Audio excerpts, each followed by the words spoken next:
I left my cinema camera back in Florida, and we are now somewhere in North Georgia. Our first leg of the journey is behind us. We got 20 more hours to go. We drove about 8.5 hours yesterday.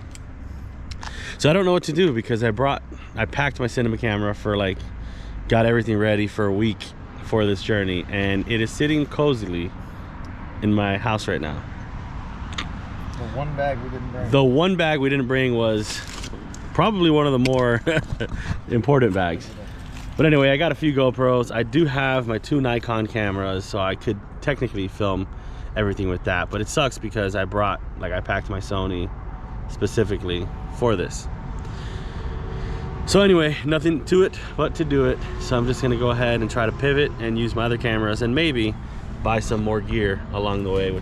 All right, so we are here at Mark of the Potter, an interesting shop of contemporary crafts. So this place is pretty cool. It's like the Robbies of the mountains. They have this nice waterfall in the back, and there is some giant trout down there. You could actually pay, I guess, with a quarter and get trout feed, throw it out, and see these giant trout come up and eat. This is a really cool place, especially bringing people that have never seen trout that big. Always a cool sight. Very interesting shop for sure. It's a Yeah. very interesting shop. It's a very interesting Pretty shop. contemporary too, you know. As I mentioned, I left my Sony cinema camera at home back in Florida, and as we were driving to the mountain, something was bumping around, making some noise, and Drake's like, all right, whatever that is in the door, we're gonna have to move it. And I'm not sure if this is gonna work, but I found what it was. It is a vintage, oh, by the way, I was looking, I don't have a wide angle lens at all. I have a 50 mil, an 85, and a 100 to 400 with me that'll work on my Nikon Z6 that I got here. But I found this vintage Nikon lens right here. It's kind of dirty, but I'm hoping I could clean it. I don't know if it works, but it is a vintage 28 to 50. I could give this a try and maybe have a nice aesthetic vintage look using vintage glass. Pretty sure this is Nikon F glass, and I do happen to have my F to Z adapter that would allow me to put this lens on my mirrorless camera. Back in the day when I first got into videography, we had bought a bunch of old Nikon, like my friends and I had bought a bunch of old vintage Nikon glass, and at the time we were shooting Canon 7Ds, so we would adapt the Nikon glass onto the old Canon lenses. But nowadays I like to shoot Nikon for photos, and I did use it hardcore for video for a good while there before I switched to Sony. But I do have the necessary adapters to adapt this vintage Nikon lens onto a modern day camera. I've never used it, don't know how it's gonna work or what it's gonna look like. It's definitely manual focus and all of that. Manual aperture. Oh dude, this looks... Drake is showing his old age, he said. It's his 30th birthday today. Going for the dirty 30 on the 30. On the 30th, I guess. Everything I tie's always got the olive and perp. Gotta have perp in there. Perp?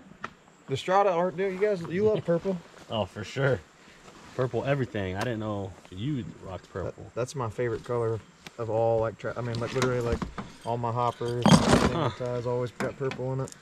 So then why'd you say, yeah, I guess that they might eat that purple fly?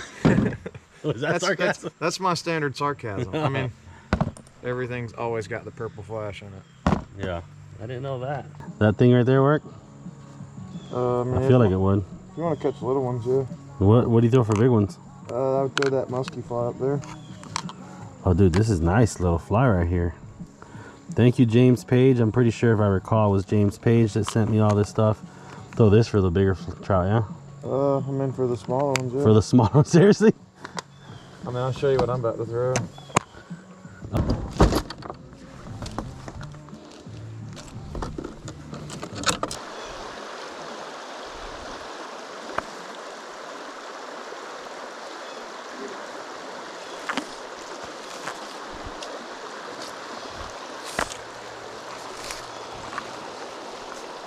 Oh, there's a trout right in front of me.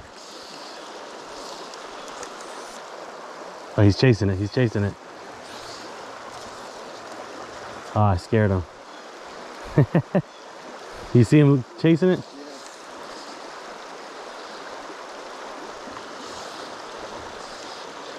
All right. Feels like bucktail. Yeah, see them all to the right. Oh yeah, I just saw some swimming off. Yeah, So that one that just swam off that way was pretty big. It smells like bucktail there.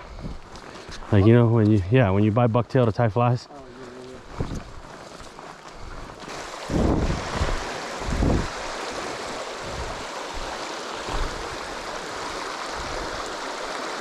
Where should I?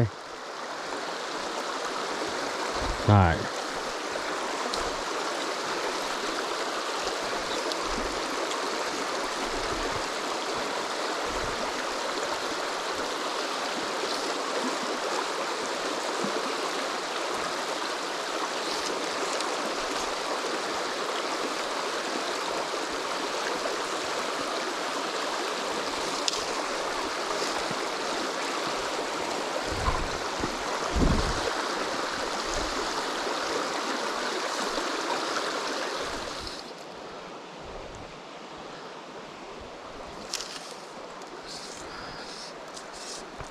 This is funny because I gotta cast this thing like it's a wet rag.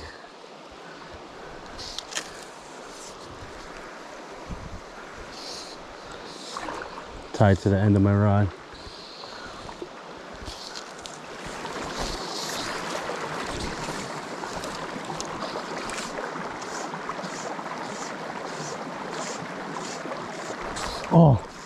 Oh, big fish, huge fish.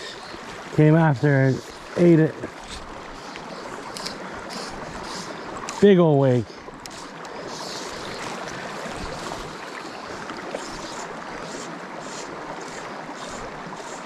All right, I got hope.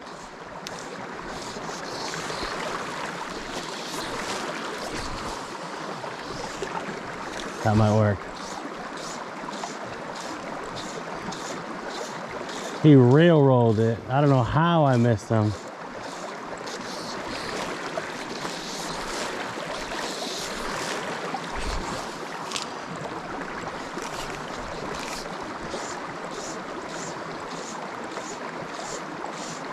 All right, so we've been bouncing up and down along this creek. I had a huge wake come chasing my fly. It looked like it took me back to watching the Bulls on Fly video from like 15 years ago. This thing was just a massive head wake chasing the fly for about a good 5 feet. And I just kept ripping it. He finally ate it, nipped just the tail of it, came right off immediately. And I was just like, you know, hoping like, all right, I'm just drop the fly right back in there over and over again and see if he'll eat. But definitely, certainly once he felt the fly, he, I guess, felt the hook, didn't come back up after it. And Drake made his way over and he mentioned that he hooked like a 24-inch brown, kind of came up, flopped around and came off the hook as well. So it's not looking too good right now, day one. But you know what? We are out here in the mountains right now on a stream casting that trout. So only way to go is up, right? This is pretty epic nonetheless. Fish or no fish, knocking some rust off, taking the cobwebs off the boots and stuff. So this is just the beginning. Straighten my hook on that brown trout. Oh dang. So, yep. So that trout strained his hook. Little beefy, meaty little thing. He said he wanted to fry him up. That's why he fish came off.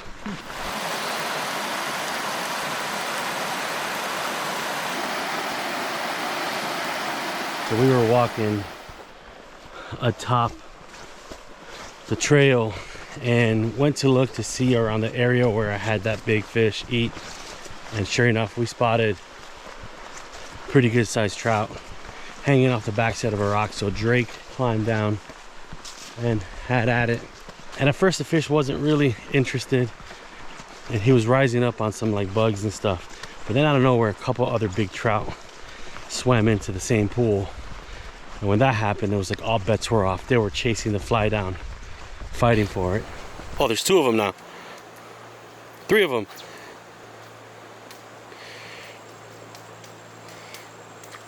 Oh, he wanted it so bad. It's like once the competition showed up, there's another one on the backside, back end. You see them? Yeah. Oh, they're all there together now. You got to set the hook on that thing.